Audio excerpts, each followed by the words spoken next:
Hey guys, what's up? Welcome to The Camera Adds 10 Pounds. I'm your host, Peter Surs, and today I have a very special guest. Ladies and gentlemen, put your hands together. From Dallas, living here now. I've known this guy. God, we've met. I probably like 2010, so almost like 10 2010. years. Ladies and gentlemen, put your hands together for Chris Hodges. Why, thank you. Yes. That was an intro. It is an intro. So Chris Hodges, let me just talk about him a little bit. I met him when I used to work at 24 Hour Fitness, because you guys all know I used to work there. I got fired from there. You left on your own free will. I got fired. But trainer slash, you're also a musician. And so you've been doing music for, probably your whole life, Yes. maybe? Yes. Since Yeah. I was 12. Since you were 12. Yeah. Okay, that's awesome. Yeah. And I've seen you perform numerous times. And now I know that just because I feel like we haven't talked like in person in a long time, we haven't. But like now you're the front man for a big Linkin Park tribute band. Yes. In the end, Yes. which is awesome. And I see you performing like all over the place, still doing music, but also running a business. We'll talk everything about that. But like it's just he's a perfect example of someone that's I feel like very similar to myself in that you can have multiple things that you're good at, multiple interests, and sometimes, they connect and sometimes they don't, but like he makes it work. Sometimes you can't see that it's connecting, Right. but it actually does connect. So fitness and art, they connect seamlessly, Yeah. actually. So, Describe. well, so first of all, what I'm doing with In the End. So Uh-huh. we are a Linkin Park tribute band. We don't like to use the word tribute because it's not a cheesy get up kind of like let's play the music and jump around like idiots. Right. It's what we got into the business for was because we wanted to promote mental health awareness Oh, yeah. through Change Direction. And Chester was always a big influence of mine, Me too. and I've been singing since, like I said, 13, and he was a big influence. And so I picked up some tricks from him, and when he passed in 2009, it wasn't like I had initially No, he died like 2006 17. 2 years ago. Yeah. 2017. You can edit that out, No. right? That's we probably can't, but we can't. When he died in 2017, Yeah. we wanted to do something special, Uh-huh. but we didn't want to just launch a tribute band. So we actually partnered with Change Direction before we started playing as In the End, I was changed direction like a mental health awareness organization, cool. nonprofit. Got it. And so we partnered with them, and then we started playing out. And at that point, in this scenario, which we're talking about, how do we connect the two? Yeah. Well, physical health and mental health, there is my connection with music. Mm-hmm. And once we got into this and people noticed that I was doing this, I started getting picked up for interviews with people in the business like, how do I get healthy? How do I get my mind healthy? How do I get my body healthy? Because I'm trying to jump around on stage and I gas in 6 minutes Right. and my voice sounds like crap. So all of a sudden, these things started bleeding over when they found out that I was in fitness and music. Everything started bleeding from mental health awareness to cardio to strength and conditioning to Right. being, by the way, I'm more creative now than I ever was when I was just a musician. I'm more creative now. I can write better lyrics. I can write better songs. I have a way better singing voice, I think, because of what strength and conditioning has done for my mind and my body. Right. So it's like, I believe that we are more creative whenever we're taking care of our body. Right? I mean, you're preaching to the choir, dude.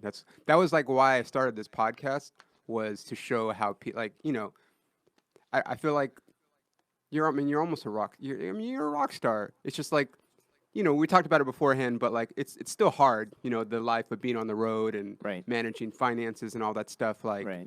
but at the end of the day, you're getting paid to do something that you love, so you can't really. That's just what it's all about. But like, when I travel on the road, like I'm posting on Instagram, like I'm driving like 6 or 7 hours to a gig sometimes or longer, and it's like that. Just road lifestyle is brutal. Yeah. But like when I get somewhere, the first thing I do, whereas some people might take a nap or whatever, first thing that I do when I arrive, whether by plane, by car, whatever, okay, where's the gym? Okay, now I'm gonna go work out. Now I feel good. Now I can go perform at my best, and now I'm not going to be as likely to eat bad food because Right. Subconsciously, whether you want to admit it or not, on days you work out, I've always felt this way.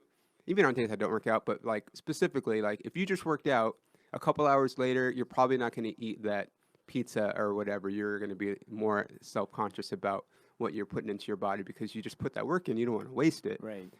So it's just me balancing that life of, being on the road, being here too, and then also taking care of myself. It's just very important to me because this business is brutal. And if I didn't have that, I would go crazy. I don't know if you could experience this because when we met in 2010, so we Uh-huh. were both training at 24 in Hollywood. Yep. When we met, I wasn't touring, and I don't think you were either at that No, point, I were wasn't you? doing comedy at all. No, and I was so acting. yeah, right.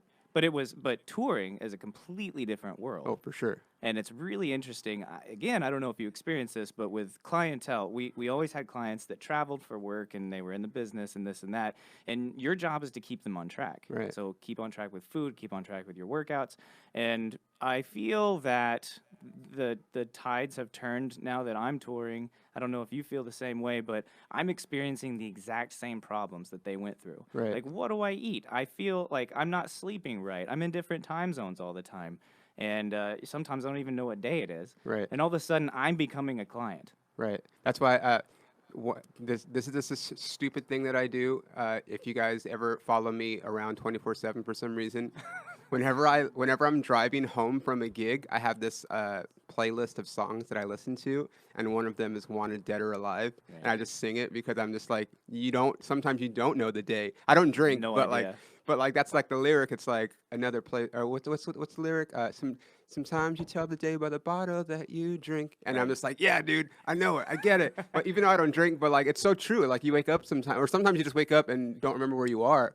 And No I idea. don't do anything. Like I'm not hungover. I'm not just. It's just weird sometimes. Well, I feel hungover whenever I wake up, and it's so funny because I know what being really hungover feels like. Yeah. And for this job, I can't get drunk. I can't You eat just, bad for food. this job, you mean For the the band? Linkin Park tribute band because my voice has to be spot on. Right. I cannot ruin Yeah. this particular position, and so like I have to do an hour and a half of singing high C's and high B's, Right. and it's insane. And I have to scream a lot and all that fun stuff. And so I noticed very quickly that I can't eat bad foods. I can't not sleep. I can't drink a whole lot. And so it's turned me into this like really straight person to tour with. But at the same time, it still messes you up being in different time zones and Yeah. not being able to sleep enough. And the roller coaster of emotions that you go through being on stage and then all of a sudden you're not. And Let's talk about that, dude, because that's big. that's something that no one ever told me. Yeah. In LA, we can be sitting here doing a podcast, not even a podcast, we'd be sitting in our house, and a day later we can be performing to thousands of people. Yeah. And the next day you're doing nothing again. And it is, unless you're, I don't know, unless you're just like signed by Live Nation or somebody Right. like that, where you're just constantly on the road. Sebastian Maniscalco. Oh, yeah, If you're somebody like that, Yeah. He's got a great story. I haven't heard it. I read his bio. I mean, I knew his story just because I'm such a student of comedy, but like, so he's been here for years, right? Yeah. And he got a job. So he's from Chicago, and he grew up in an Italian family. That's like his whole thing. But they weren't poor. They were like working middle class, but Right. like he wasn't poor. So when he came here, he's like, I'm not going to be poor. Like I'm going to work while I'm doing this comedy thing, so I still can buy a shirt, do this, take a girl on a date. So he got a job at the Four Seasons, just waiting not like waiting tables like in their bar area because he knew that he wanted to get a job at a nice restaurant or a nice bar where he knew he would get tips. So he would go on his break from the Four Seasons, drive down to the Comedy Store, do his set on his break in his like freaking tuxedo or whatever they wear, and then shoot back to the Four Seasons like for years. So is that how everybody makes it? I mean, I think no. I think That is the trippiest mind yeah, screw yeah. that you can have. Yeah. Because it takes a whole different mentality to be on stage and be this big presence Yep. versus being a waiter, waitress, where your job is just to host. Right. It's the biggest shift, and if you have to do it in a matter of 10, 15, 20 minutes, you have to shift your focus like that. that takes extreme dedication. You're like, you don't get it. I just crushed in front of like 300 people, And they're and like, "Great, can I have my and yeah, salad now now?" I'm bringing you crackers and a fucking Diet Coke, dude. Like, are you serious? Like, that's how I am. Like, I'll do like if I'm here, like if I can drive back in a night, then I don't have like say I have a show in San Diego or somewhere like a Right. couple hours away. Like that's kind of like I think the limit to where I can drive and just come back home. But it's like okay, I did a show last night, crushed. Now I'm at work in the morning, and nobody cares. Nobody I was cares. selling all my merch last. Everyone's telling me how funny I am and like taking pictures with me, and now nobody cares. Nobody cares. It's really strange, and especially being so in the end has definitely picked up quite a bit. We sold out House of Blues in Anaheim Yeah. a couple of months ago, and so now Live Nation is booking us for a few other House of Blues shows around the nation. So the next one is in where is it? San San Diego. Diego on August 30th. Uh-huh. So it was funny because that show there was a line. I remember seeing video while we were backstage. There was a line out the door, and so the first band went on. The line was still wrapped around the building, Crazy. and we get on stage, and I have never seen it that packed before. House of Blues in Anaheim, and we performed. It's two stories, It's right? two Yeah, stories. yeah. It sold out. That's crazy. And I was just on cloud nine. We're having a blast. I go home. I think that was like Thursday. I go home and I get to my house, and my wife is in bed and my two dogs are asleep in the bed. And I'm just like, wait a second. Exactly. What was I just like? Yeah. This doesn't feel. Like, wake the fuck up, dude. Wake up. You have any idea what just happened? Yeah. But I had no one to talk to, and the dogs are passed out. They don't give a shit Yeah. what I did 5 minutes ago. And my wife is passed out because she wakes up at 4 a.m. and to train because she's a God. trainer as well. Yeah. And it's such a crazy life, this business, man. Yeah. So, but that's what also it's. I mean, I want to kind of talk about it since it's kind of because, like, for me, like Chester, leaving was like, out of all the people that I've dealt with, like, celebrities that I looked up to, like over, I mean, forever, like that was one that just really got to me. Don't know. I mean, him and Brody, who's a comic who, Yeah, I remember that. Yeah. And he was great, but like Chester, it's like here's someone that like for us, it's like we're on stage, we're doing that, like we just talked about, and then we come home. But like he was in it, like he didn't have to go back to his job, like that was just his job, is being Chester. And you're like, it was so cool, like you had everything, and then it just it's unfathomable. But here's the thing: don't you feel like what we're experiencing now? Because we haven't been in this business for too long. I mean, we got here in 2010. When did you start touring? I mean, I started doing comedy 7 years ago, so the first couple years was not really. And I was lucky enough after a couple years to have a couple guys to kind of start taking me on like little gigs. So Right. like, I mean, really only like 5 years. 5 years. So maybe this is what it is. Yeah. Maybe we had different expectations because all we see is the personas that are being displayed in front of us. Right. And so Chester being on stage, all of these rock stars being on stage playing to, 10, 20,000 people every night, maybe we had the wrong perception of what it was. It is a shitload of work. Yeah. And on the back end, I maybe he didn't feel like a rock star. Maybe he was It's crazy. maybe it was work and it was a job. I know that I hear a lot of artists talking about that. A lot of artists that I grew up with, they're just like, yeah, once the rock star time went away, like it was the 90s and the 2000s, and that industry has changed so much that it's not really the rock star life anymore. And so maybe that is what it is, and which is perfectly fine. Right. But I had envisioned something different. Right. It's weird, like, because I mean, he had kids, and so I think I know that. I mean, that's sad.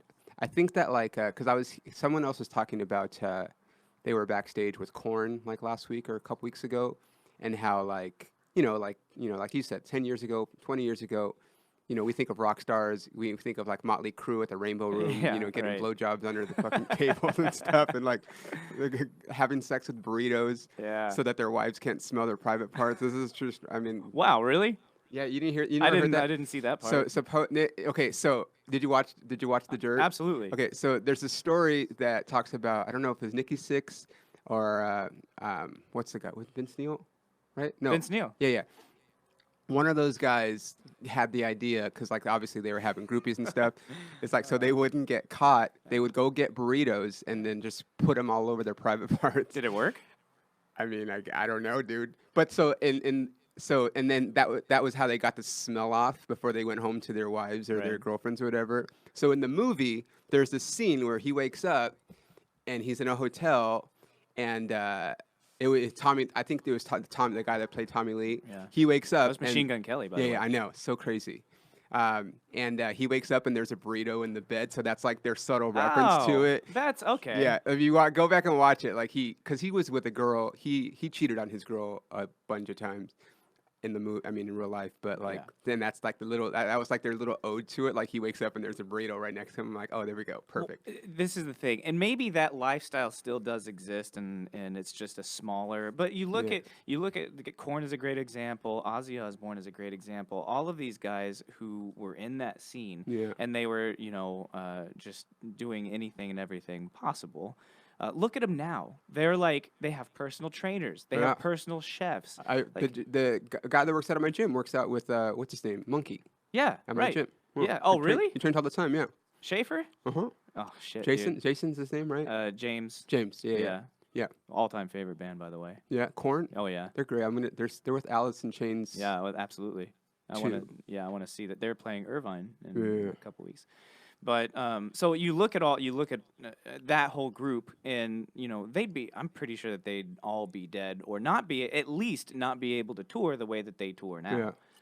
And that is due to health and Yeah. fitness. I agree. You know. It's just different now. I feel like when they have kids and stuff, then I mean, you would hope that like that changes what their goals are on the road. But But don't you remember seeing them back in like 2003, 2005 versus seeing them now? They actually sound better. Yeah. They're tighter. Jonathan Davis's voice is, in my opinion, stronger and more on point. Yeah. Ozzy Osbourne can move. I feel they're better now Yeah. than they were 20, 30 I years mean, look ago. at Mick Jagger. He's like 80. Yeah, and he's still And he works going. out like 3 hours a day. Absolutely. Like, and banging ballerinas that are like 20. It's insane. It's insane. And so anybody that is anybody that says that those two worlds aren't connected, they absolutely are. For sure. Like not just the creative side for me, but the physical side of being the demands Yeah. of touring and the demands of being on stage. And you don't want to be on stage and run out of breath and look like an idiot. Right. So yeah, of course those two worlds are I connected. feel like they trade like a lot of them like cocaine and whatever did like in the old days. Now it's replaced with like smoothies and kale and Yeah, like, right. like keto diets and whatnot. Yeah, now it's the runner's high. But I remember, I mean, like before he passed, like Chester was like posting all kinds of workout He stuff. was. Like this is what I did, and I was like, oh sweet, and that's why like it was like no, but like he's taking care of himself, and like it was tough for me. That was like for not knowing someone, I didn't think it would affect me like it did. The hardest one for me was Chris Cornell. Oh yeah, yeah, And that happened a few months before Chester, and I think Yeah. that had a lot to do with Chester's decision, yeah. That's what I or heard. or not decision, but what happened. So I remember that came out of nowhere. We thought that came out of nowhere with Chris Cornell, and everything looked fine. He was touring, everything was happy. he Yeah, had a that's right. happy He was on family. tour. He was on tour, but what we found out later was he had a relapse. Oh. And that kind of there's a lot of shame involved in a Right. relapse. I think he was like 10 years sober, and then you have a relapse after 10 years, and the shame that comes with that, his own wife didn't even know. And so he had kept this a secret, and it was probably so much weight and so much depression and so much shame that was involved in that relapse that, yeah, that's what happened. And I heard Talinda Bennington talking about, like, we didn't see it coming. And she did mention, like, there were a little bit of evidence of alcohol, nothing crazy, but a little bit Right. of alcohol. And I that could have been considered a relapse to Chester, that he had maybe a couple beers or whatever. Right. And so I feel like there was some sort of shame involved in going back to something that he had quit, and thought that he overcame. And I think that, if anything, that could explain a little bit about what happened. But it also Yeah. explains to the power of shame and depression, Yeah. like what it can actually do to you if you lose control. Yeah. I mean, that's one of the main reasons why I have to work out and have to like eat well because my mood translates like today. Like perfect example. Today's my rest day because I've been beating my body up like Hmm. 5 days in a row. So I'm not doing, not even like an act. Like I'm just literally not doing anything today. And mentally, I'm like, oh man, it's so hard. But like I'm just made sure like I spent a lot of time writing today. I did one of my videos today. Like I'm doing this, so it's like I have all these other things that I'm doing. So it's like the time will go by faster. Right. But that's something that I do to cope because I've talked about it on this podcast. But like I've been through so much stuff in my life that like fitness, just taking care of my workouts and stuff, has always been kind of an escape for me. So that's, and I want to talk about that too Yeah. with you as far as like because you have started a company. We were talking about. I mean, I already knew this, but Yeah. you started like a fitness studio that's now like you guys are not nationwide, but like you have like stores all over the place now. So we have three studios. We have three fitness studios in the LA area: Uh-huh. Studio City, Santa Clarita, and Palmdale. And we are about a month or two away from launching our on-demand app. Oh no way! Yeah. That's cool, man. So live workouts, nutrition logging, sleep and stress logging, and also an actual human health coach on the other side of that app. So you can text your health coach, and health coach will text you back. Okay. So yeah, we can talk, and that's and going back to how I got into Go Tribe, because I was a musician way before I was into fitness. But I was into a bunch of shit too, man. Like I was, I remember at an early age not being able to explain what I understand now depression and anxiety to be. I Right. just knew at a young age, I just felt this huge pressure on my chest, and I couldn't explain it at 12 years old. You can't explain something like that. Right. And as I grew up, nobody around me could explain it because mental health awareness wasn't a thing in No. the 90s, or at least it wasn't mainstream. And so I turned, of course, to lots of drugs and alcohol to cope with all of You? that. Absolutely. Oh no way! I didn't know that. Absolutely, dude. Yeah. Absolutely. I had gone to, I was doing AA at 17, 18 years old. No shit.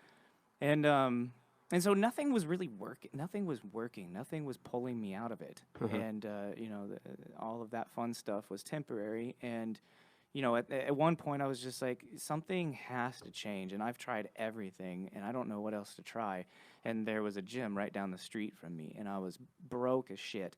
And I didn't have any money, and so I asked my parents for my birthday gift just to get me a 6-month membership to this gym down the street. And I went in there, and I didn't know what the hell I was doing. Nobody does Right. whenever you Of walk course. into a gym. That's why we're personal trainers. Yeah. I didn't know what I was doing at that point, and I just started working out, and I ended up meeting a group of guys who were personal trainers. They helped me get into shape. I became a personal trainer through them, and at that point, I was like, I now understand regulating your emotions through fitness and health, and it began to not permanently change what I was going through, but it began to allow me to take control over my issues. Yeah. See, I didn't have any control before then, but once I was able to control my health and fitness, then that allowed me to start to control the weaknesses in my personality, my character, and my behavior. Uh-huh. So once I realized that, I just went full force at personal training. I was still a musician and I loved music, Right. but I was like, this is the key to not being sad. Yeah.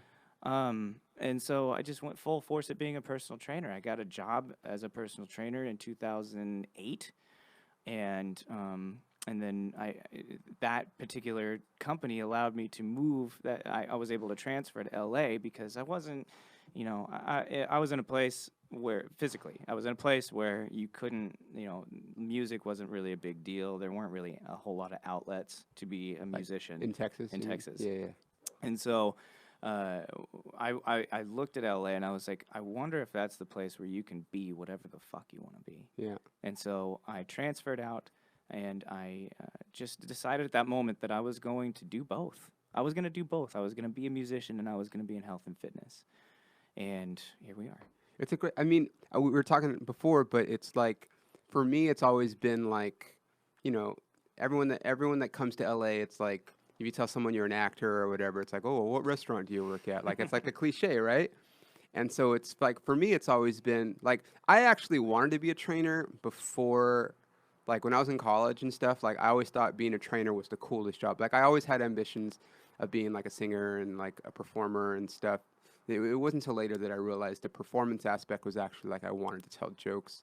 I just knew I wanted to be on stage. But I was messing around with acting. But like fitness was all, like I thought it was a cool job, And so when I found out I could actually do it as a job, I was like, oh sweet, this is awesome. Yeah. And then doing it, it's like okay, well now I'm dancing, now I'm singing, but like I'm still gonna work out, and there's still people that need help working out, Mm-hmm. and it's not like when you start singing or acting or whatever, like the whole world is just like, oh, here's a singing job, here's an acting job. Like you need money still while you're pursuing that dream, and so mentally it's a lot easier to do something that you enjoy doing than, like I said, nothing against waiting tables, but like I've done it and I didn't like it. Yeah. So it's like if I'm doing something that I enjoy, whatever it might be, it doesn't have to be fitness, but like for me, it was like, okay, I want to pursue my entertainment career, but this is a job that can keep me sane because I believe in it. People need it. I'm Yeah. helping people at the same time, and it's like, it's great and it's flexible. Like luckily for me, like I can go on the road, for a week or two at a time, and my clients understand, and I'm still helping them. I'm still sending them stuff to Sure. do while I'm gone. Yeah. So we have that understanding, and it doesn't make me go crazy because like I'm just if I don't like someone, then I just won't train them. Yeah, you have a choice. Yeah. It's interesting because I enjoy the fact that these two industries, like the arts, the business that we're in on the artist side, it can be very selfish. Mhm. Like, can you imagine only growing up in that industry, only growing up with all of these people waiting on you hand and foot, taking you wherever you want to go? Like, Elton John doesn't even have a cell phone. Like Really? he just has done so well in his How does he talk to career. people? He doesn't need to. He doesn't need to He talk to just people. shows up and they know who He's he got is. people that talk for him. Right. So can you imagine growing up in that? And props to them for being Yeah. able to take off so early in their career.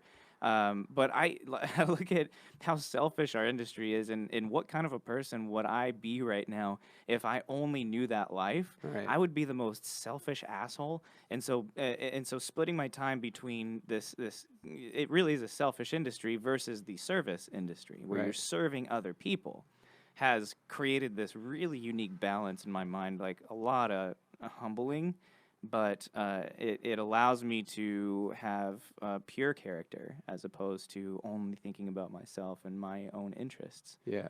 And so, as much as we are helping people in the service industry, they are in return helping us because they're helping us develop into a proper example of who we are supposed to be on the stage. Right. You know?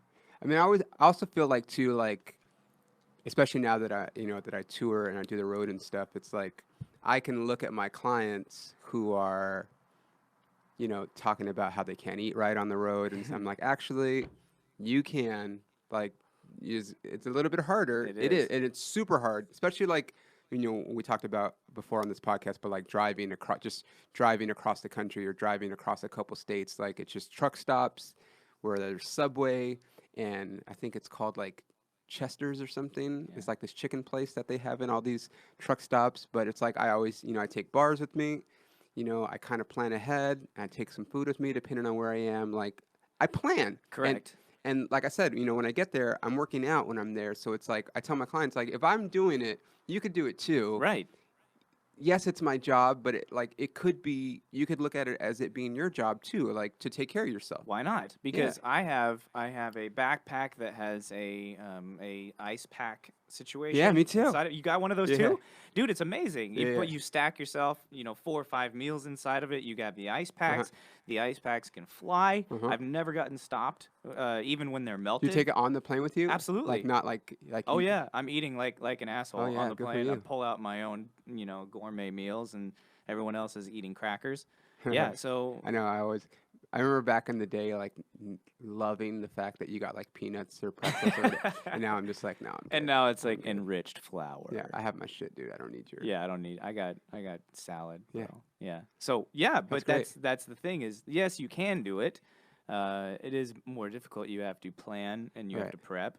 But yeah, it is possible. Even eating at restaurants, it is possible. Totally. You know? You don't need, you don't need a degree in nutrition No. to go to a restaurant and know what is good for you and what's not good for you. It's Correct. It is not the rocket science. easiest thing. It's Yeah, so funny because with all this education, registered dietitians, respect to them.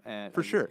I have a certification from NASM that is a nutrition certification. It's full of amazing science.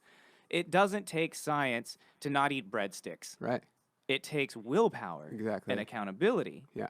And one of the things that I realized being a personal trainer is that, yeah, education is beautiful because everyone needs the education. But if you know how to hold someone accountable to not to pass on the breadsticks and to teach them how to eat on the road and how to live their life and eat properly and live properly, that is the personal trainer that I'm going to hire. Right. It's not the one that has a degree in kinesiology that doesn't know how to hold people, that can't influence people. Well, I mean, you and I both know that there's a lot of trainers that don't necessarily practice what they preach. We could totally do a whole nother And podcast on that. I had one of my the guy that runs another studio that I work at on, and we kind of like he's more diplomatic about it than I am, but like there's trainers that don't eat right and don't train like they say they're supposed to, and you're just like, well, what's your selling point? Like I don't understand. What's your value prop, Yeah, like dude? what are you telling people that they're buying stuff from you when you can't do it yourself? Like I don't know. It's right? It's the craziest thing. It would be like me giving people money advice. Like, don't ask me. Like, hey, I'm taking a job where I might profit. Don't Right. take money advice from me. Yeah, right.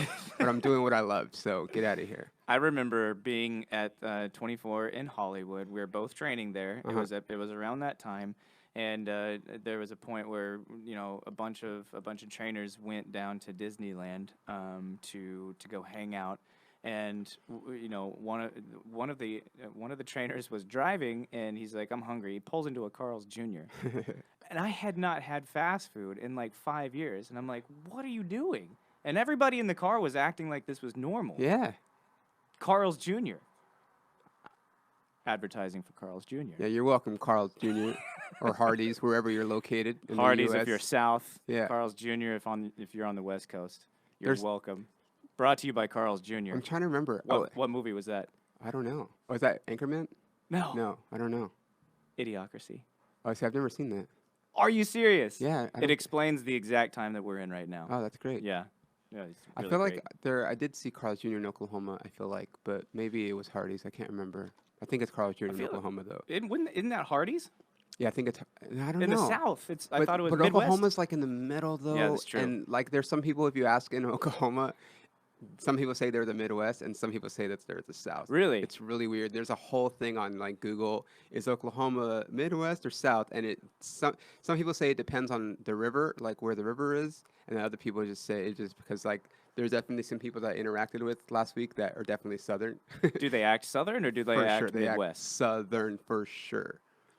What is the difference? How do you act? How do you act Midwest versus how do you act Southern? I think More guns?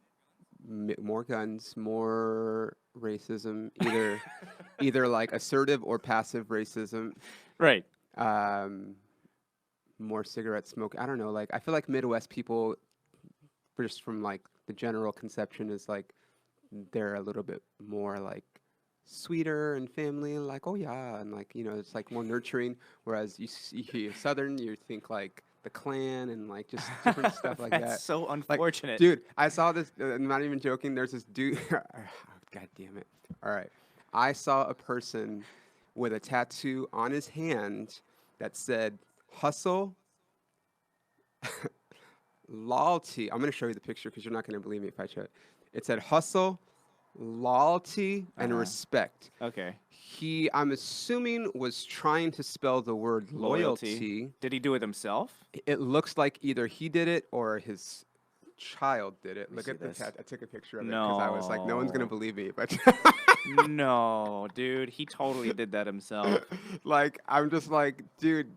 And I didn't have the heart to be like, hey man, your tattoo, like you didn't spell loyalty wrong on your right on your tattoo, but like, you know, Look at this R in protect. It looks like he dug a little too I deep mean, and it scabbed up. it was like this dude has tattoos that I'm like, either your son gave them to you, that's like four, or you guys were just Was this high. Oklahoma? Hmm. Really?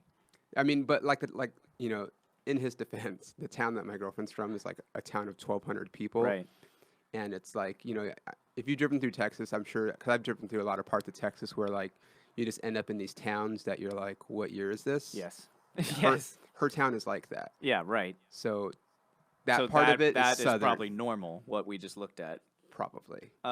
So I don't know if you experience this, but Facebook is amazing if you want entertainment. For And it's sure. like depressing entertainment. But so, I have roots in Texas and I Right. have roots in California. Oh man. And so now I think what did I spend? I spent 12 years in Texas, 12, 13, 14 years in Texas. I'm on year 9 here in LA. And so the friends on Facebook are pretty equal. Right. It is the most divided, Yeah, I'm sure. weirdest thing that I've ever seen. When I was in Texas, I don't remember people being this divisive. Yeah. Did that just happen, or was I just in it and I didn't realize it? I think that I mean I don't want to get super political, but like I do believe that a certain person that we have in office has allowed other people to like, oh, we can say this now? Right. Like we don't have to pretend anymore? Yeah, Like it's okay. we could just say that Mexican people are assholes? Like, cool. Go back to your country. I'm like, okay, cool, thanks. I've been here my whole life. I think, but like perfect example, like pre-election, I was touring, I was, in Arkansas, I was in Kansas, I was in all these places, and so I saw certain things that when he got elected, like I was upset, Uh, not upset, but just like, fuck, dude, are you serious? yeah. But like not surprised because I'm like, if you go to some of these places, it's obvious that people like think like that, Right. you Right. know? So That's super sad, and I don't think. I think it's gonna get. I honestly think that it's going to get better. I mean, it has to. It kind of has to. Like, where else It do you really go? can't get. I do think it's going to get a lot better. What I'm noticing is there's less tolerance for hate. There's less tolerance for starting shit on Facebook, at least among the groups that I see. Yeah. So I do see the tide turning, and I hope it continues to work its way back toward the center. I think people are just like tired of arguing. I totally agree. And the thing that I can appreciate, or not necessarily appreciate, but it's like, you don't have to agree with me. Right. We can stand on opposite sides of things and just have a dialogue. And if you don't agree with me, it's totally fine. Like, Right. my girlfriend and I don't agree on a lot of things. Right. But like, I love her, she loves me, we have an understanding, and I think that if more people just kind of went that way, it's like you don't have to think like I do, and we could still get along. Like, it's totally fine. I saw a bumper sticker yesterday. Uh-huh. I was on the 101, and I saw a bumper sticker that said, "If you voted for him, you should be ashamed of yourself." And I thought to myself, okay, but what is that communicating? Right. Like, how is that helping anything? It's not, and Like, that I'm not gonna say that to somebody. Right. I'm not gonna say, well, fuck you if you vote. No, okay, it's Right. fine. and I'm sure you what- have your reasons. What would happen if it just ended right there? If the conversation just ended like, okay, Yeah. you voted for him, I voted for her. Right. What would happen if the conversation just ended and y'all moved on? Yeah, it can't. Like, there's just too much. I don't know. It's weird. I used to have a joke about, and it got me not in trouble, but like it was really ruffling. It's a whole thing, but like the end of it was like if you voted for Trump, you shouldn't be allowed to have kids, and like people would go Oh, like I bet they did. fucking crazy, like too late, I already have 6, and I'm like, yeah, well that doesn't surprise me, or like just like shit like that, or like anyone that votes for Hillary shouldn't have kids. I'm like, well, I don't have kids, so there you go, There you're you go. welcome. uh, just like stuff like that, or like. I remember one time I told that joke on this guy. This is in Arkansas. This guy was, oh yeah, well my kids are at work right now, and I was like, So am okay, I. well yeah, like I'm at work right Yeah, now. yeah. What's the difference? And like he didn't know what to say because I think some people think that like it's a hobby, and I'm just like this guy that showed up and just decided to. It's like no, this is my job, dude. Like just because my job is a little bit cooler than whatever your shitty job is doesn't mean like it's not a job. Like maybe I'm not getting paid as much as you are at your job, which makes you feel like you're more justified. But like again, like I'm doing what I love, so I don't care if it's $5 or $100 or 300. You know what I mean? Like it's just there's no you can't put a tag on like doing what you love. First of all, if you do you know the average household income in America? I don't even want to know. It's got to be like $40,000. No, Less? it's like 32. Oh man. It's around $32,000 the average household income in America. So that's like multiple people in the household. Yeah, that's household. Yeah, That's so that's crazy. household. And when I saw that, because I had to do a lot of 8 years ago, whenever I was building Go Tribe, I had to do this Has it research. been that long? Or you No, kind of started planting the seed? what's Like that? You were like planting the seed like that long Oh ago? yeah, oh yeah. The whole time at the corporation, I was like, yeah, I'm learning and I'm gathering to Okay. make my own moves. Cool. Yeah, it was like a 10-year plan. Okay, that's good, man. Um, yep, secret's out. No one's ever gonna hire me again I got- if this just goes to shit. I got fired, so it's Yeah, whatever. I want to talk about that. About me getting fired from Yeah, 24 Hour Fitness? yeah. We can talk about it. Is that cool? Yeah, for sure. So I wasn't there. Yeah, you but had already- you my had already wife left. was. Yeah, yeah. She was there. And what did you get fired for? Okay, so this is going to be a long story, but I'll try to make it really short. So I used to train this kid. Actually, shout out. His name is Austin Abrams, and he was a kid actor. Yeah. Now he's an adult, but like at the time he was like 14, 15, and he lived in Florida, and somehow he had an agent here. He's a cute kid, and he was in that. Remember that movie Gangster Squad with Ryan Gosling? Yes. He was in that movie, and he was in something else, and so he would come out to LA like every couple months to shoot, and I ended up just training him, and like he would be here for like 3 or 4 weeks at a time, and then go back home, and then come back, and so every time he came back, he would train with me, and then he ended up getting Walking. He was on Walking Dead for a while, and whenever he would come in, like either his grandpa, or I mean, take it back, either his mom or his dad or his uncle, somebody would come in when he needed to buy sessions, they'd buy him, whatever, right? And so this one time, I said I was going to make it a short story, and it's not. The grandfather came in with him. I was like, hey, make sure, tell your grandpa that like, I need someone to bring their credit card to buy these sessions, you know? Okay, cool. I mean, the money was there, and his parents were like both doctors. So it's like they had money anyway. So his grandpa comes in. I'm like, oh, just ringing up. I don't remember how many sessions I was ringing up. And he's like, oh, how do we pay for this? And I'm like, oh, like just you can check a credit card. And the grandpa's like, oh, I can't put that much on my credit card. Like he's like kind of like freaking out about it. I'm like, oh, that's okay. Like, you have a check? He's like, no. I'm like, and in my mind, I'm like, if you just paid it on your credit card, I'm sure the parents will pay you back. Right. But like, you're making this really difficult. So then I go and ask, Ray? Ray. Yeah, fuck you, Ray Chung. I don't care. Oh, there it This is. is my podcast. So I'm like, hey, man, explain the situation. We got to get him signed up. You know, his mom's in Florida. They're not coming. She's not going to be here for like 3 weeks. Like, what can we do? He's like, well, if his mom's not here, like, there's nothing I can do about it. I'm like, okay, but like, he's specifically here to train with me while he's here. And like, I mean, if I'm being honest, this kid's probably going to be like famous or whatever. So like, Right. we should take care of him anyway. But like, this is the kind of person that we want to take care of. So the mom calls, talks to him, You took a credit card over the phone, didn't you? I didn't, talks to, fucking, what was our FM's name? Drew.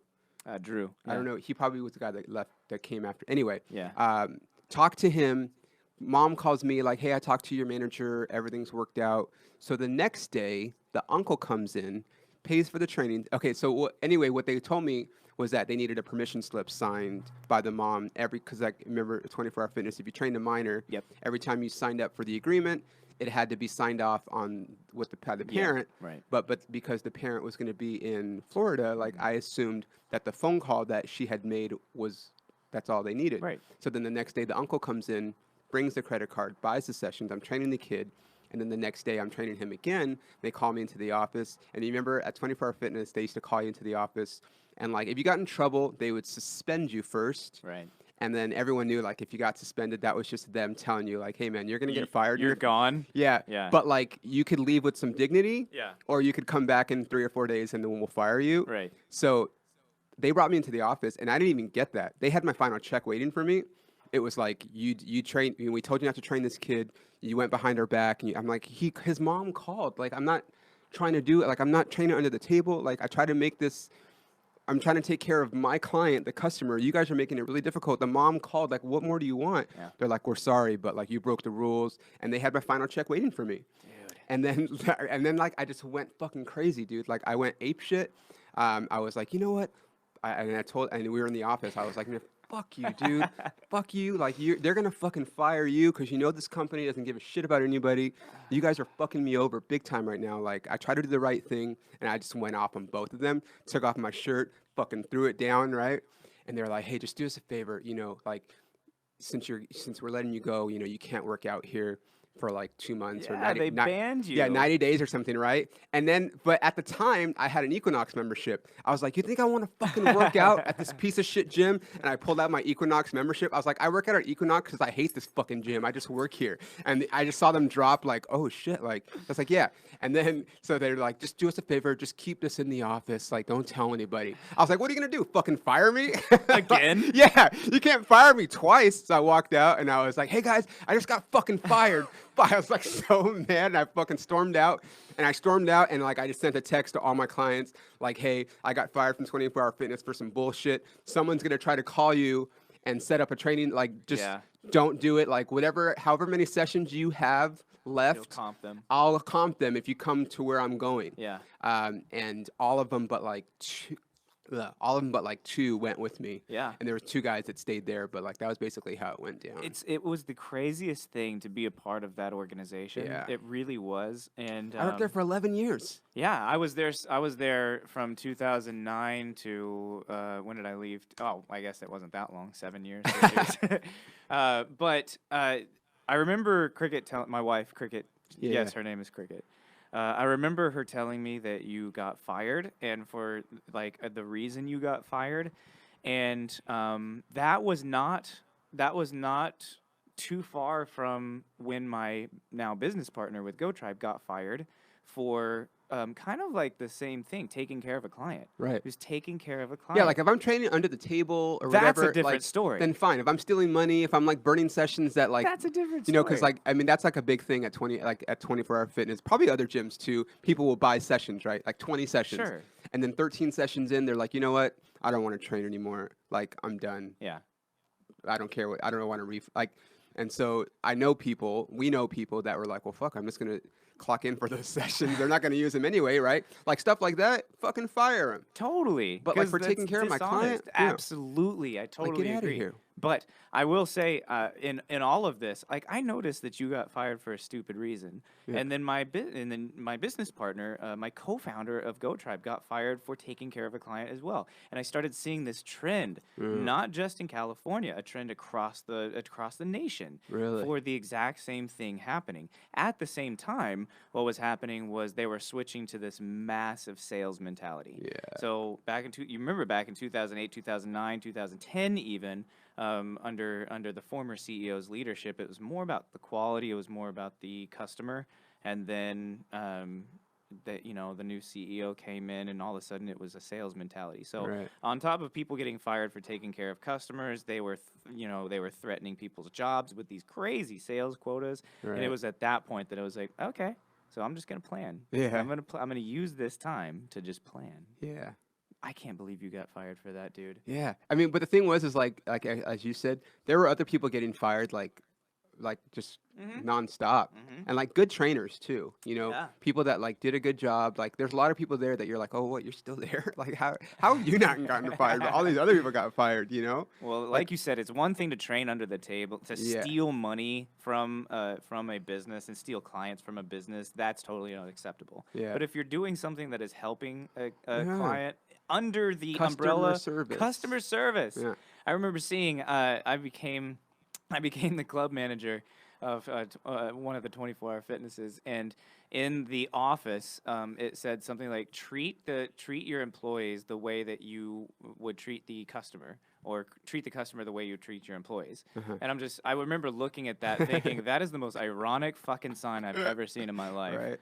That Yeah. is that is so not You what know you what's guys. even worse now is like because I couldn't work out there anymore and I just got tired of paying for Equinox. I joined LA Fitness because it was just right. It was like walking distance from where I was living at the time. Because I was like, well, I need a gym, you know, and I don't want to pay. I don't have a job now, so paying $200 for Equinox is Right, silly. of course. So then I started working at LA Fitness, but like recently, like a few months, or actually it's been a couple years, but like I went back and because when I was living in Sherman Oaks, the 24-hour fitness was like also walking distance. So I was like, I gotta go join 24-hour fitness now because it's right there. So like every month when they take that out of I'm like, fuck, I'm still giving them money, dude. Still giving them part of my life. Like, god damn it. But like, you know what? I just need a gym to work out at. That's not like the studio that I train at. So Yeah, totally. If you could separate that. yeah. Yeah, I got over it. And but it's not the same people anymore. So it's like No, it's I mean not. it's like nobody. I mean I've been to the Hollywood location where we used to work like a couple times and I don't know anybody there. So I don't think I know too many but people. I feel like Tony still works there. Tony most definitely still works there. And what's weird about Tony is, dude, he is I ripped. know. I saw him. He does like competitions again. Like, Shout out to Tony yeah, Torado. good job for you, man. He's like 50 and shredded. How did he do that? Like, Mexican supplements, dude. okay. Can I you don't know, can you I hook don't me know. up? Probably. They're probably way cheaper down there too. Oh my God. That was the most amazing transformation because he'd been in the bodybuilding. I guess he judged. He was like, I know, and I'm sorry, dude. He's not gonna listen, but like, I remember like knowing that he was like a judge for those things, Yeah. and then thinking like, because he wasn't in good shape back then. Like he was fine, but it wasn't like, oh, like it didn't make, Correct. you know what I mean? And so you're like, okay, you're a judge, but okay, but now he's like back, and like I've seen pictures, and he's like shredded. He's ripped. Yeah. Good job, buddy. That's great. And he's older, so you know, no excuses, guys. Yeah, that's the thing. I'm 36 now, and I do think that I'm in the best shape of my life. Yeah, me too. I really do. And it's not about like what it used to be about, which was how much can I bench press. Right. Because I wasn't when I bench pressed my most, I was like completely out of shape. What it became was, okay, how do I sustain a tour life? How do I sustain the artist life? Yeah. How do I sing my best? That's the thing. How do I project my voice the best? And it sure as hell wasn't bench pressing 315 Right. pounds. Yeah, yeah. It was integrated functional training. And ever since I started working out like that, dude, I'm telling you, I can perform better on stage. I can sing better in the studio. Yeah. Like it's insane. I'm more creative. Do you ever like run on the treadmill or like do cart and sing at the same time? What's funny about that is I did in Texas. That's how I used to. I was in a metal band, and all I did was like scream, and that's how I would train my voice. Uh-huh. Is, if nobody was around, I would like do that. And I was doing an interview at a radio station in Dallas, and they were making fun of me because the guy that was interviewing me knew me, and he knew that I did that, and he was like, how many LA Fitnesses have you been kicked out of? Because I used to do that. No, not anymore. I don't do that anymore. Okay. Because I used to do that back when I was like trying to be a pop star. Like I would same thing. Like I would go find a far treadmill and just be like, all right. It's just probably a run good and sing. idea. Yeah. It helps. I heard that. I feel like I got it from either Jessica Simpson or Brittany. One of them had did an interview Yeah. and said that they did that, but like they probably did it in the privacy of their own home, Absolutely, not they like did. in a commercial gym. Well, I do have these private studios, but they're packed all the time, and Yeah. that would be even more awkward if I walked in there and I started screaming in a Right. 3,000 square foot facility. I'll still do it when I'm running like on the street. Just Would like you? if a good song comes on. Oh Yeah. yeah, for sure. Like vocal warm ups, or what do you're just singing? I'm just singing. Yeah. Like I'm very I'm super into Slipknot, I love Slipknot. and that's like I'll listen to different stuff when I'm, especially when I'm running. I run a lot, but like something about like when I put that on, it's just like, oh yeah, and I'll push my fingers into, and To then, my yeah, it's great. eyes. And people are like probably like, what the fuck? But I'm like, I don't care, I dude. don't care. Like you see my fucking arms? Like, get out of here. I got biceps, bitch. Yeah, it's awesome. Do you did you go see their concert I when they were? didn't. I was fucking gone, dude. I know, and I'm like, I know they're gonna come back, but like they probably like, cause I think they're Live Nation also. So it's like one of those things where they can't announce them yet until Yeah. they almost finish the next one, cause like they always, cause you know they did their show here before their album came out. Hmm. So like they probably weren't able to do like a lot of the album, other than maybe they did a couple songs off of it. But I'm assuming they'll come back and do more of the newer album, Right. which is awesome, by the way. We are not, I didn't hear the full album we yet. are not your kind. It's Is it so pretty good. sick? It's so good. So Corey Taylor is a very interesting. Like have you seen the sizes of his neck compared to the rest of his body? No, So if you YouTube this, and it's hilarious when you do, just Google or YouTube Corey Taylor neck, no. and it's gonna show it's gonna have a video of him singing shirtless, in the studio, Uh-huh. and it's the weirdest thing ever because his neck is like this big muscular bulging muscle, Right. and the rest of his body's Hilarious. not. So it's like he's super skinny, but his neck is just like massive, Interesting. and that's how he can scream like that. Yeah, I guess. bet. I mean, he's got a gift because he could scream, but he could also sing. Correct. And I think people don't know that. Like a lot of people don't know that he does Stone Sour. I mean, people that follow them, but like if they heard a Stone Sour song and then Right. they heard it slip, they're like, "That's the same guy." You're like, "Yeah, it's the same guy." Yeah, it's the same guy. Huh. Yeah, and he does a bunch of acoustic shows Mhm. as well, so Yeah. he can totally transition. And he's through. also a book writer. He's got like 7 books. Yeah. I read like It's a 3 of smart them. guy. Is it what's he talking about? Different stuff. Like one is just about like the 7 deadly sins, and he talks about examples like from his life, or he really doesn't like religion, so he talks about that. But You mean a member of Slipknot doesn't like religion? he doesn't any kind like of any sort. Not even like he doesn't practice devil worshiping either. Like he Yeah. just talks about how the definition of Satan is different to them versus like someone that's like hail Satan kind of. Anyway, and then there's another one about like all these extra like supernatural encounters that he's had. And then another one is called "You're Making Me Hate You," where he just basically talks shit about all the different people like in the industry that he doesn't like and stuff. It's like he's very opinionated. But You know the best yeah. book I've ever read from someone's life?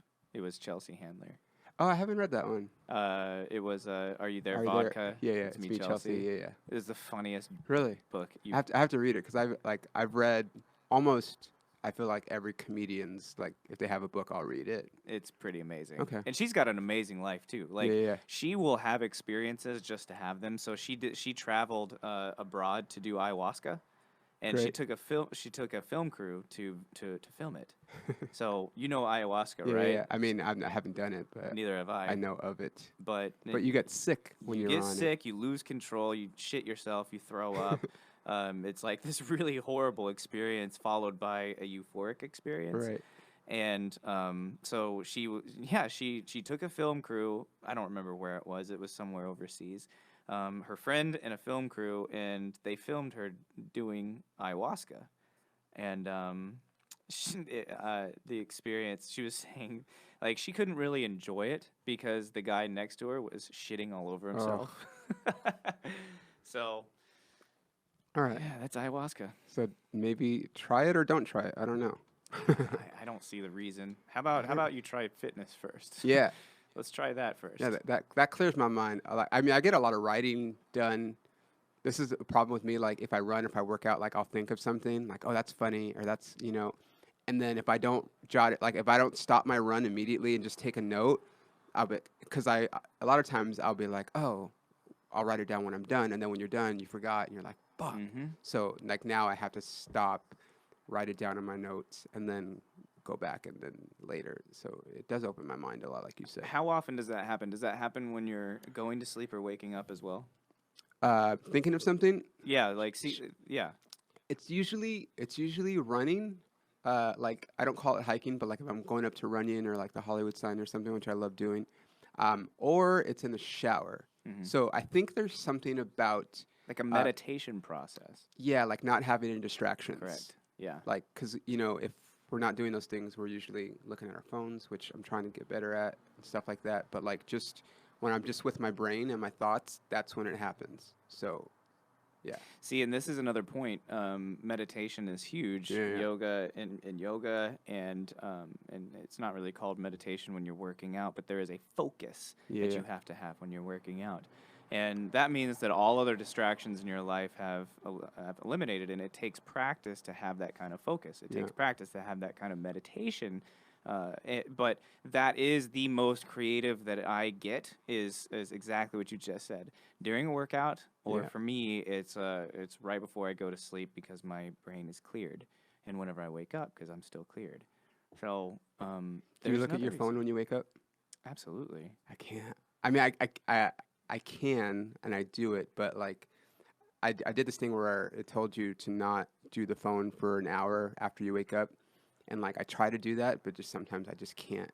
But like that's what you're supposed to do is like just leave it alone for the first hour, because there's something about, I talked about it a couple weeks ago, but when you immediately check your phone, you automatically program your brain to have to rely on your phone, and that's not good. Addiction. Yeah. Well, I mean, it's super addicting. I talked about it many times on this. Like, it's stupid. I I don't do totally. I don't do drugs, but this has now become a drug. I'm telling you, man, I've been addicted to a lot of things, and my phone feels like that same Yeah. feeling. So I probably need to not look at my phone. Yeah. It's like that's scary. It's like they're saying, they say that you're supposed to do like an hour of wind down. So before you go to sleep, an hour, just put it away, and then the first hour you wake up, and Mhm. then it becomes a little Less bit better. addicting, yeah. Yeah, that's what you're supposed to do. It's easier Um, said than done. I have the. Do you have the blue light blocker glasses, No, dude? Those but I are mean, I do like the tint on the phone, but like sure. I don't have the blue light blockers. I got the blue light Like blockers. glasses. Yeah, they're glasses. They look funny. What happens is when you, because I have had trouble falling asleep forever, and so I read about the natural production of melatonin and how blue light actually blocks the natural production of melatonin Interesting. because your body's circadian rhythm Yeah. gets confused because we now are looking at TV screens and phone screens Right. at 10 o'clock at night when the sun has gone down and your body's like, what the hell? So I did it as a test and I got some blue light blockers and I put them on and an hour and a half later I start getting super tired. Oh wow. Yeah, Interesting. and it actually works. It actually works really well. It will help you release that natural melatonin. Interesting. Mhm. You know what I do before I go to sleep? Do I want to know? Yeah. Oh, okay. I mean, maybe not, but Oh. I eat like a little THC edible, and it fucking knocks me out, Does it dude. really? Yeah. How many milligrams? I do 10, which is like the legal amount that they're allowed to like if you go to a dispensary, that's like the it's called what's it called? Um, compliance Right. amount 10 is 10 milligrams. milligrams. Meaning they can't sell you more than 10? Correct. Like they can't, like the bags come in like you can. It's like 100, but Right. like it's little pieces of Right. like 10. Of 10. So that's what I do. Interesting. Like I take it 2 hours before I want to go to sleep, and And it then knocks you out. easily. See, I This is like the last. I started maybe like probably like the beginning of the year. I was it always gave me more anxiety than I already have. Yeah. Do you experience that or no? No, just It does the opposite for me. because I only do it before I go to sleep, Yeah. and it just, and the ones I do now. Shout out to Kiva. Something in there that just is supposed to relax you, and I just sit there and after I write or whatever, or like on the way home from a show, take it. By the time I get home, and I just lay down, and eventually it just You wake up feeling rested? totally not groggy, not nothing. Interesting. Um, and I mean I only do it before I go to sleep. Yeah. So it helps because I have a problem sleeping too, Yeah. especially after a show. Oh, that's ridiculous. Like it's impossible. That mind control. Yeah. I completely understand why people, especially people in the business and touring, why they, it's like they stay up until 6 and For 7. sure. I completely get it because Yeah. you get off the stage at 11, 12, 1 o'clock, Yeah. and dude, you got way too much energy Yep. to pass out. Yeah, and you want to eat, you You want want to to eat, you want to, relax, or yeah, like just hang out with your friends for like a little bit, talk about it. yeah. What a tough life. We got to get out of here soon, buddy. Um, Tell people where they can find you on social media. Yep. Um, I'm going to give you guys the fitness company is called GoTribeFit.com. We are releasing an on-demand app Yeah. in about 6 weeks. Okay. So anyone globally will be able to download the app, connect with one of our personal trainers, get some video on demand, get some nutrition logging, some nutrition advice. Find my band In the End Tribute.com. We are a Linkin Park tribute. We're traveling all over the nation now, and into 2020, we'll be going global. You have, I know, I checked the calendar because I still haven't gone. Damn it. I tried to go that one day, and then I had a show. You're in San Diego at the House of Blues on the 30th. Yep. And then, And then the Santa Fe Springs swap swap meet. meet August 31st. Yes, Which August is Labor Day weekend. Correct. Which is a Saturday. It is a Saturday. Great. I used to Yep. work in Santa Fe Springs at the 24-hour Do you fitness. want to? Yeah, great. Yeah, I'm coming. Do you want I'm to here. come? Yeah, I'm here. Which one do you want to go to? I'm going to go to Santa Fe Springs. Santa Fe 'cause Springs. It's right here. Yeah, Okay, yeah. very good. And it's weird because I used to work there. So That's oh really? Magic Johnson 24-hour fitness. That's I gonna opened be- that club. Should we go in there and just like start some shit? No, I mean I don't even know if it's still there. I'm assuming it is. It's 24-hour fitness. Probably but- still there, but it's yeah. not a Magic. So Well- what time is the show at the Santa Fe? Santa Fe Springs at 8 p.m. Okay. is the start time. House of Blues, I would say that's 8 p.m. as well. House of Blues San Diego. InTheEndTribute.com. You want to follow me on Insta? It's the Hodges No, it's the Hodges. No, what is it? Oh my God, Hodges Official. Hodges Official. That sounds right. Yeah, on Insta. And I love, dude. I'm really glad we got to catch up. Yeah, I know, man. It's been way too long. I know, it's crazy. And I want to tell you something. Like, I'm super happy for you because, like, that determination that it takes, being in both industries, Yeah. and the way that you're doing it successfully is amazing, dude. It's fun. It's really cool to see Well, where we both were and what you're doing now is pretty incredible. it's possible. It's just working.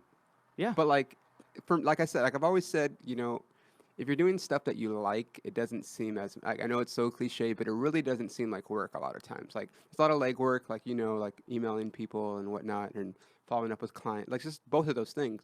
But like I enjoy it, so it's not as much. It's not as like if I went to a 9 to 5 and then did comedy, like I'd probably be a lot worse mentally. So, Yeah, I think I was definitely worse mentally. Yeah. Yeah, that life isn't for me, man. I'm glad, man. I'm glad you came in. I've wanted to get you in here. Thanks, man. Dude, thank you so much. This was a blast. So if you're in San Diego or Santa Fe Springs, or just go on the website. Any shows that if you're somewhere else, and then I'm going to be in Tulsa, August 23rd through August 24th through August 27th. You can edit this part. Fuck. You can August edit 21st through August 24th, I will be in Tulsa, and then August 29th, I'll be here at the Ice House in LA, and then I got a bunch of I'll just say it right now in case you listen to this later. September 6th and 7th, I'll be in Vancouver at Laugh Lines Comedy Club. That's in Canada, and I love Vancouver. So thanks for listening, guys. Follow Chris. This has been The Camera Adds 10 Pounds. You've been awesome, dude. Thank you, man. Bye, guys. Have a good day. Bye, guys.